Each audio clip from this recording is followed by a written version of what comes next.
I have a series of questions which are asked of all nominees. You may respond in unison. Have you adhered to applicable laws and regulations governing conflicts of interest? Yes. Yes. Thank you. Have you assumed any duties or taken any actions that would appear to presume the outcome of the confirmation process? No. No. Exercising our legislative and oversight responsibilities makes it important that this committee, its subcommittees, and other appropriate committees of Congress receive testimony, briefings, reports, records, and other information from the executive branch on a timely basis. Do you agree, if confirmed, to appear and testify before this committee when requested? Yes. Yes. Do you agree to provide records, documents, and electronic communications in a timely manner when requested by this committee, its subcommittees, or other appropriate committees of Congress, and to consult with the requester regarding the basis for any good faith delay or denial in providing such records? Yes. Yes. Will you ensure that your staff complies with deadlines established by this committee for the production of reports, records, and other information, including timely reporting to hearing questions for the record and responding to them? Yes. Yes. Will you cooperate in providing witnesses and briefers in response to congressional requests? Yes. Yes.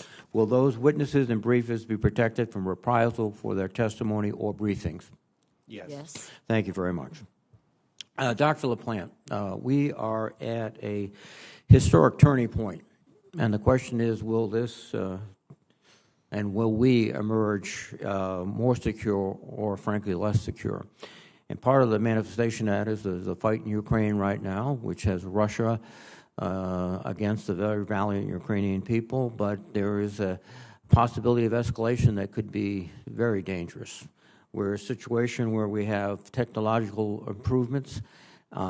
We used to dominate technology. That's no longer the case. Hypersonics, clearly China and indeed Russia have advantages on us.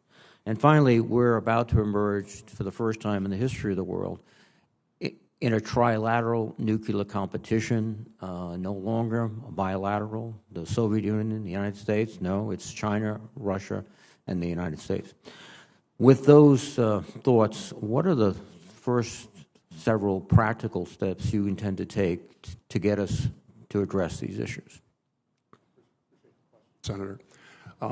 First, to start out with, of course, you bring up the Ukraine, and just our heart breaks. And we see every day the refugees and the human toll from this Russian aggression. And if confirmed, one of my first things to do on day one be accelerate all equipment and capabilities to both the Ukrainians, as we agreed to and also helping our NATO partners and replenish our stockpiles. The second priority I hope to begin with immediately is accelerate getting into our mainstream weapon systems, these new technologies that you talked about. We do have a lot of initiatives over the last several years, thanks to this committee, using new authorities to rapidly contract and to do prototypes. I think that's very good. We got to get those capabilities rapidly into the weapon systems, and it would sometimes bridge what they call the valley of death. So I pledge to work with the program offices to make it their job to do continuous upgrades of technology so we can get back into this race that you talked about. Thank you. Well, thank you very much, Dr. LaPlante. Mr. Raven, we all talk about the number of ships, and that's an interesting and admirable discussion, but if those ships can't leave the ports because they need repairs and we have limited shipyard capacity, we have a problem. In fact, in last year's National Defense Authorization Act, we directed the Navy to investigate options for increasing ship repair capacity. If you're confirmed, can you give us assurances you'll get right on this and get it done? Mr. Chairman, absolutely. Let me also say that the availability of ships is key to the future, the forward presence of our Navy and Marine Corps forces that help deter aggression, and so making sure that those resources are available to support deployments is a key warfighting goal. Thank you very much. Ms. Johnson, you have an extraordinary career, and I concur with Secretary Johnson in his assessment. But can you give us a brief overview of the strengths and weaknesses of the military justice system, including the fairness and effectiveness of the system? Thank you, Mr. Chairman. I think that the greatest strength was just recently ratified by the Supreme Court in the Ortiz versus United States, wherein they held that the essential character of the military justice system is judicial, and that the Court of Appeals for the Armed Forces operates on par with other courts of appeals, both federal and state. And so the legitimacy of the system is its greatest strength. For individual rights, it's the Article 31 rights against self-incrimination that vest earlier in the military context than they do in the civilian. Similarly, the rights to counsel, which are not dependent upon indigency, but everyone has the right to counsel under our system. Some of the weaknesses may be the perception of people that the system is somehow stacked against them.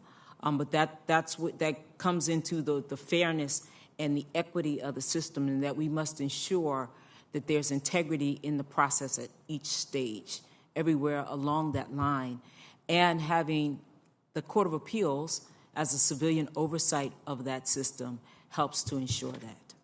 Just very quickly, Ms. Johnson, you do recognize the importance of the administrative system of punishment under Article 15 as a critical aspect of the military justice system? Yes, Chairman, I recognize that. Thank you very much. Dr. Adams, very quickly, you have this tension, DoD requirements and core scientific capabilities. Sometimes they correspond, other times they diverge. How will you try to reconcile those? Yeah, thank you, Mr. Chairman, for bringing up that tension. It's a real one. It's one that the Deputy Administrator has to manage. I will exercise judgment on that. We can't eat our seed corn while at the same.